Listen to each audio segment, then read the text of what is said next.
They say the deepest cuts don't come from strangers. They come from the people who look you in the eye every day and still choose to see less than who you are. For David Walker, that truth hit home, literally. He wasn't just another man moving into a new house. He was the first black mayor in the city's 200-year history. He had stood on stages, fought tooth and nail in debates, and won the hearts of the very people who once doubted he could lead them. And yet, as he unloaded boxes from his truck into his new home on a quiet suburban street, none of that mattered to the woman next door. Because to her, he was just a black man who didn't belong. The sun was barely setting when the screen door slammed open. A woman in her late 50s, hair stiff with hairspray, stormed onto her porch with her phone clutched in one hand like a weapon. "What do you think you're doing here?" she demanded, her voice sharp enough to slice the evening air. David looked up, wiping the sweat from his brow. He offered a polite smile. "Good evening, ma'am. I'm just moving in." Her eyes narrowed. "Moving in? Don't lie to me. I know who lives here, and it's not you. Where'd you steal those boxes from?" The accusation cut deeper than the heat ever could. David's smile faltered, but he kept his composure. Years in politics had trained him for moments like this, moments where dignity was his only shield. "Ma'am, I assure you this is my home," he said evenly. But she wasn't listening. She was already dialing. Within minutes, the sound of sirens shattered the calm. Red and blue lights painted the street as 2 squad cars pulled up. Neighbors peeked through blinds, whispers spreading like wildfire. David stood tall as the officers approached, their hands resting near their belts. He kept his hands visible, voice steady. "Officers, I'm David Walker. This is my residence." But before he could say more, the neighbor, Karen, as some whispered her name, marched forward, pointing at him like she was delivering justice herself. "That's him. He's trespassing, probably breaking in. I've seen men like him before, always up to no good." The irony was suffocating. The man she was calling a criminal was the very leader sworn to keep her safe. "Sir, do you have proof this is your house?" one officer asked cautiously. David nodded. He reached into his pocket slowly, deliberately, and pulled out the keys. "This key opens the front door," he said, unlocking it with calm precision. Then he handed over his driver's license. The address matched perfectly. But Karen wasn't done. Her voice rose shrill and venomous. "Don't fall for his tricks. These people know how to fake documents. You're just going to let him get away with this?" The officers exchanged uncertain glances. The crowd of neighbors grew, phones raised, recording every moment. David's chest tightened. He could feel the weight of history pressing down, every unjust suspicion, every unfair accusation echoing in this one humiliating moment. And yet he stayed calm. "Officers," he said firmly, "before you make any judgments, there's something you should know." He walked to his car, opened the glove box, and pulled out an official leather folder. Inside was his city-issued identification, embossed with the golden seal of the mayor's office. He held it up high enough for the flashing lights to illuminate it. "I'm not just the owner of this home," David said, his voice carrying through the silence. "I'm the mayor of this city." Gasps rippled through the crowd. Phones zoomed closer. The officers' eyes widened as they examined the ID, their posture shifting instantly from suspicion to respect. But the most dramatic reaction came from Karen. Her face was drained of color. Her jaw trembled. This can't be," she stammered. David's gaze locked on hers, steady and unflinching. "You judged me before you knew me. You called the police not because of what I did, but because of what I look like. And tonight, the whole city will see it." The crowd murmured louder. Some neighbors clapped. Others shook their heads in disgust at Karen. The officers, visibly uncomfortable, apologized. "Mayor Walker," one said respectfully, "we're sorry for the misunderstanding." But David wasn't finished. He stepped closer to Karen, his voice calm but cutting. "Respect is the foundation of any community. And tonight you've shown this one how fragile it can be when prejudice poisons it." Karen's lips quivered, her arrogance shattered. She tried to speak, but no words came. David turned back to the officers. "You can go now, I'll handle it from here." The squad cars rolled away, but the neighbors remained, buzzing with whispers and recording every second. Karen shrank back toward her porch, humiliated, her earlier bravado gone. For a moment, it seemed like the story was over. The underdog had revealed his true power and justice had been served. But just as David closed his front door, his phone buzzed. A new message lit up the screen. It was from an unknown number. The words sent a chill down his spine.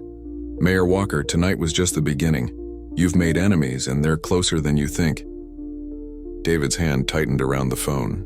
He glanced back through the window at the crowd dispersing, at Karen retreating into her house, at the shadows stretching across the street.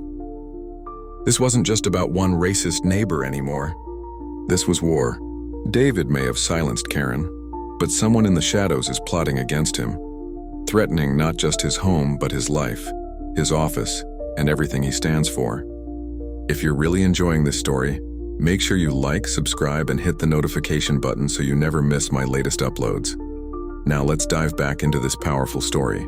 When we left off, David Walker, the newly elected black mayor of the city, had just faced public humiliation at the hands of his racist neighbor Karen.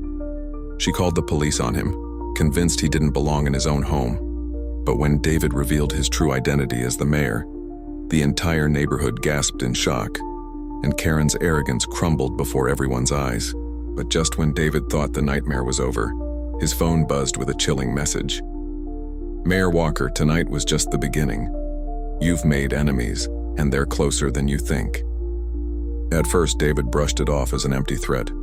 Being in politics meant facing critics and haters every day. But deep down, something about the message unsettled him.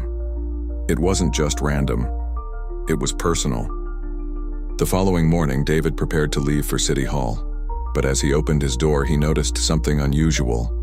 His front yard, once neat and clean, was now covered in spray-painted slurs. Ugly, hateful words that dripped with venom. And right in the center of his driveway was a brick with a note tied to it. "Step down or pay the price." David's jaw clenched. He had dealt with racism before, but this was different. This wasn't ignorance, this was intimidation. Someone wanted him gone. At City Hall, whispers spread quickly. News of the confrontation with Karen had already gone viral overnight. Clips of her screaming at him while he calmly revealed he was the mayor had been shared thousands of times. Some praised David's composure. Others mocked Karen's ignorance. But not everyone was celebrating. Behind closed doors, certain people saw David as a threat to the old way of doing things. And one of them was closer than anyone realized.